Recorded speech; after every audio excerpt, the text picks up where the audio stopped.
Greetings! In PowerPoint, you can copy animation effects from one object and apply them to others, saving time and effort. First, apply the desired animations and settings to the object.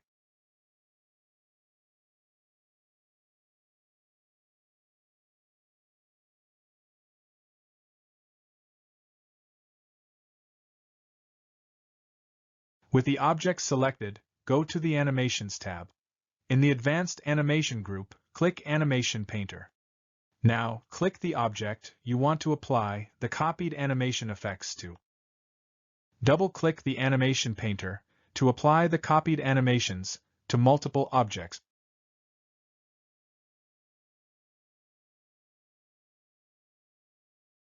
Deselect the Animation Painter or press the Escape key to stop applying animations.